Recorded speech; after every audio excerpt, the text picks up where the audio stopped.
our combined morning assembly start just after prayer activity. Why we arrange this activity daily? Only aim of this activity is to enhance the knowledge और to increase the love for mathematics. तो आइए गणित के प्रति आपकी अभिरुचि और आपका ज्ञान बढ़े, इसी निमित्त नित्य प्रार्थना सभा के बाद संयुक्त रूप से गणितीय सदन का हम आयोजन करते हैं। ओके, आइए, हमारे संसार में सबसे बड़ा जोड़ा का बहुत महत्व है। मैं कई बार बताया हूँ, पेयर का बहुत महत्व है। गणित में पेयर का इतना महत्व है कि मत कहो। खास जिंदगी में भी पेयर का बहुत महत्व है। क्या? तो आइए हम जोड़ों के आधार पर प्राकृतिक संख्याओं को दो वर्गों में बांटते हैं, जिसे हम लोग क्या बोलते हैं? सम और विषम। तो वैसी संख्या जिसमें सभी जोड़े लग जाए, कोई ना बचे, और वैसी संख्या जिसमें सभी जोड़े तो कुछ लगते हैं लेकिन संपूर्ण का जोड़ा नहीं लग पाता, तो वैसी संख्याओं का कहते हैं विषम संख्या। विषम संख्या। अब देखिए, सम संख्याओं का पैटर्न देखते हैं, और उस पैटर्न को देख करके आपको ऑब्जर्व करना है कि अंकों से बनी हुई किस प्रकार की संख्या होगी, जो देखते ही हम निर्णय कर पाएंगे कि वो सम है अथवा विषम। ओके, ठीक है। तो जिसमें पूरा पूरा जोड़ा लग जाएंगे तो निश्चित है कि वो दो से विभाजित होंगे, या तो 2 होंगे, या तो 4 होंगे, या तो 6 होंगे, या तो 8 होंगे, या तो 10 होंगे, या तो 16। अर्थात जो संख्याएं 2 से विभाजित हो जाती हो पूरी पूरी, या जो संख्याएं में सभी जोड़े लग जाते हो, कोई शेष नहीं बचता हो, ऐसी संख्याओं क्या कहते हैं हम लोग? या अब सम संख्याओं का पैटर्न देखते हैं। सबसे छोटी सम संख्या कौन है? 2। उसके बाद कौन है? 4। उसके बाद कौन है? 6। उसके बाद 10। एक अंकों की कितनी संख्याएं हैं? एक अंकों के कितनी संख्याएं हैं जो सम हैं? 4। कौन कौन? 2 अंकों की मैं संख्या करता हूँ। 10, 12, 14, और बहुत सारी संख्याएं ऐसी होंगी। चलिए 3 अंकों को मैं शुरू करता हूं। कौन संख्या 3 अंकों की है? 100। Very fine. 100 कौन हुआ?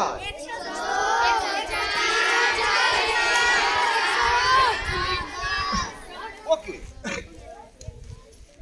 ये सभी संख्याएं जो हैं सम कहलाएगी, क्योंकि इनमें अगर जोड़ा लगाना चाहे तो कोई भी शेष। चलो, इन संख्याओं के अंकों के ध्यान से देखो तो क्या सम संख्याओं के अंकों में कोई पैटर्न दिखता है? हाँ, क्या पैटर्न दिखता है? देखो, ये जितने भी सम संख्याएं हैं, एक अंक की होगी तो इकाई अंक की बात करो तो इकाई अंक पर क्या मिलेगा? 2, 4, 6। यहाँ क्या मिल रहा है? 0, 2, 4, 6, 8, 0, 2, 4, 6, 8, 0।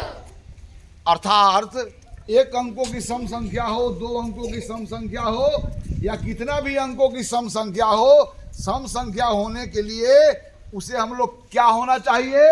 उसके इकाई अंक पर क्या क्या होना चाहिए? 2, 0, 2, 4, 6, 10 के अंक है। तो कोई भी सम संख्या होगा तो इकाई के अंक पर क्या क्या मिलेगा? 0, 2, 4, 6, 8। यदि इकाई के अंक पर 0, 2, 4, 6, 8 नहीं है तो वह संख्या सम नहीं है। अगर वहां पर जोड़ा लगाएंगे तो एक अवश्य बचेगा। ओके, अब तो आप समझ गए। चलिए, यानी कि सम संख्या होने के लिए क्या शर्त है? उसके इकाई अंकों पर बैठा हुआ अंक भी सम अंक होना चाहिए। राइट? कोई संख्या सम संख्या हो, उसके लिए दहाई पर कौन सा अंक बैठा हुआ है, सकड़क पर कौन सा अंक बैठा हुआ है, या अन्य स्थानों पर कौन सा अंक बैठा हुआ है, इसे निर्धारित नहीं होता है, बल्कि सम होने के लिए इकाई अंकों पर बैठे हुए संख्या को सम होना जरूरी है। आप समझ गए ना? अब आइए, मैं उदाहरण बोलूंगा। यह 4 अंकों की संख्या है। यह 3 अंकों की संख्या है और यह 2 अंकों की संख्या है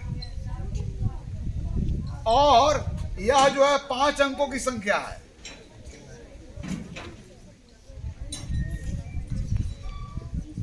अर्थात यहां पर 4 अंकों की संख्या बनाना हो जो सम हो, यह 3 अंकों की संख्या बनाना हो जो सम हो, 2 अंकों की संख्या बनाना हो जो सम हो और 5 अंकों की संख्या जो बनाना हो क्या हो, सम हो।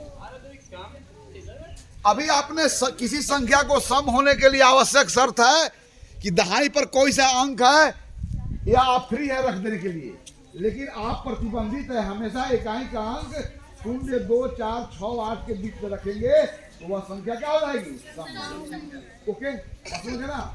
तो कौन सबसे पहले आएगा जो 4 अंकों की संख्या लिखेगा यहाँ पर जो सम हो जाएगा? कौन आएगा पहले? कौन आएगा? इधर से आ जाओ फटाफट।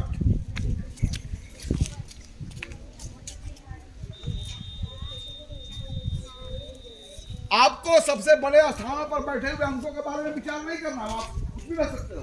सम हो या विषम हो से कोई मतलब नहीं है, लेकिन सम होने के लिए इकाई का अंक ही निर्धारित करेगा कि वह सम है कि विषम है। सही है? चलिए आइए, बहुत अच्छा। अब आइए दूसरा लड़का 4 अंकों की संख्या लिखिए जो सम हो जाए और उससे डिफरेंट हो। कौन आएगा? कैसा हो?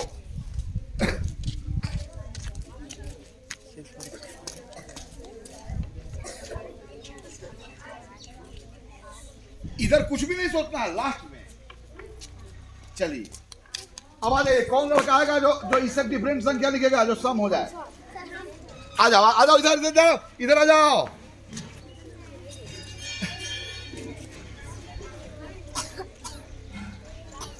यस, अब रुक जाइए आप।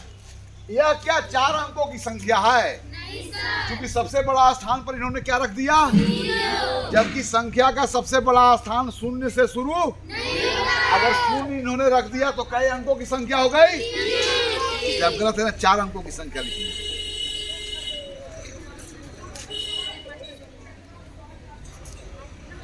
यस, यहाँ पर कुछ भी, इन 3 अंकों में कुछ भी रख सकते हैं ना। वेरी फाइन, जाइए।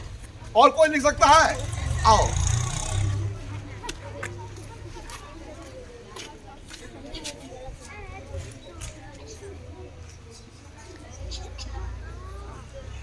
क्या 12 अंक है?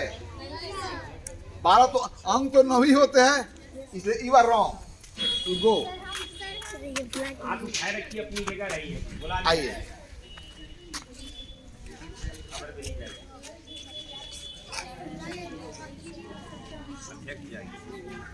वेरी फाइन, गुड, टाइम कर दो। चलिए आइए।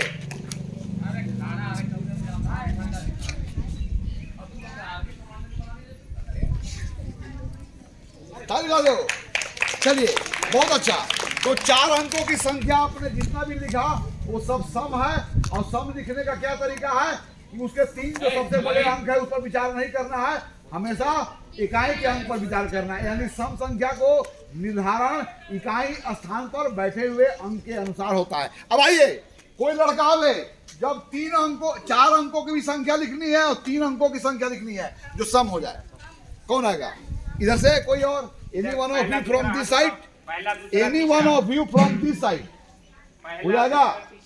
4 अंकों की संख्या, अब 3 अंकों की संख्या 2 लिखना है। आ जाओ, पहले 4 अंकों की।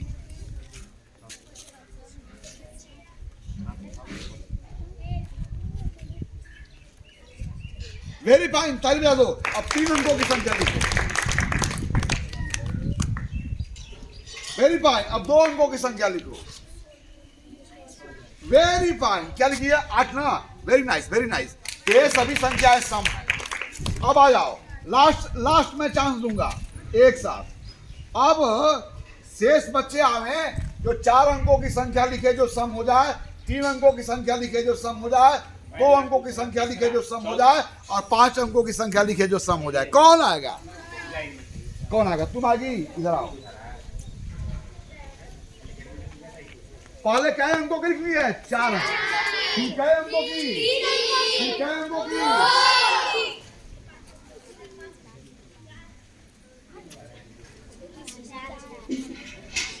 या चलो 3 अंकों की,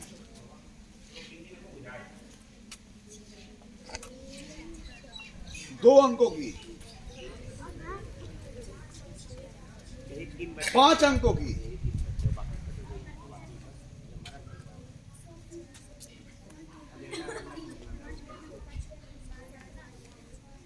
या क्या या कुछ गलती कर दी है?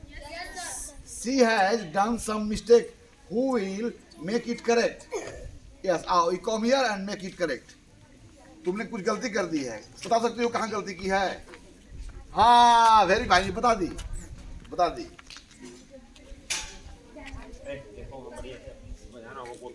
अभी भी you are doing mistake again, you are नहीं बताना नहीं है, कोई हेल्प नहीं करे, इधर से कौन सुधार सकता है? तू आओ, तू सुधार दो, इसका दोषी सुधारेगा भाई।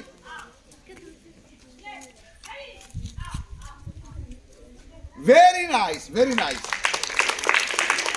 इसी के साथ आपका गणित की यह मॉर्निंग असेंबली समाप्त होती है। आज के इस मॉर्निंग असेंबली में किसी संख्या को सम और विषम होने के लिए इकाई स्थान पर बैठे हुए अंक के द्वारा यह निर्धारित होगा। तो हमने क्या समझा? किसी स्थान के इकाई स्थान पर यदि सम अंक बैठा हुआ है, बाकी अन्य स्थानों पर कोई भी अंक बैठा रहे, तो वह संख्या अवश्य सम होगा, अर्थात तो वहां पर जोड़े लगाएंगे तो कोई भी बचेगा नहीं। इसी के साथ आज की गणित की असेंबली यही समाप्त होती है। फिर अगले असेंबली में कोई नए विषयों को लेकर के फिर आपके बीच में आएंगे।